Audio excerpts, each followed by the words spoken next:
Hi everyone, Comic Reviewer here, this time reviewing on 2010 Gulliver's Travels. Now, I do admit 2010 had some good films and some bad films. I admit Gulliver's Travels was a decent film.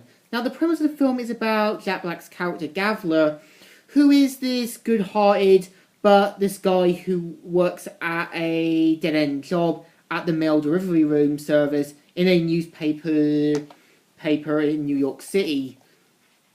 At the same time, is trying desperately to ask the girl of his dreams, Darcy, out, and we're also introduced to a character called Dan, played by T.J. Miller. Now, Dan's character is the more level-headed and knows how the world of business works, and after being promoted to his first day, he does remind Gulliver that sometimes in life you are going to make difficult choices and you need to step up your game. Back then, I thought he was a jerk, but he does make a good point. In life, you are going to have to, step up your game and become bigger than what you are. So, pretty much Gulliver tries to tell Darcy that I've been to these places and that. And as soon as he tries to start writing stuff, he starts using plagiarism and basically trying to make up these tall tales to sound like he's this cool guy.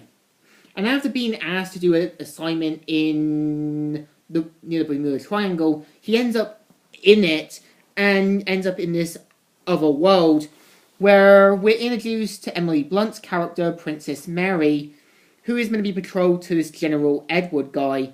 And I admit General Edward is a bit more realistic, and at the same time is a bit more knowing that something's not right with Jack Black's with kind of Gulliver's character. And we're also introduced to Horatio, who is meant to be this prisoner guy who got prisoned, but later on becomes Gulliver's friend and helping him, to win Princess Mary's heart. Now, I do admit the show or the film isn't too bad, because one, the problem I do think it relies a bit more on pop culture references, like movie posters and also like big song numbers near the end. And even it does have some humor there and there, but not too much. And I do admit Jack Black's film isn't too bad. I do admit it does rely on some pop culture references like Star Wars and Titanic, but still has a pretty good moral message saying, don't try and be something you're not, just be yourself. And I think Gulliver does learn this the hard way, and eventually learns to try and be more like himself.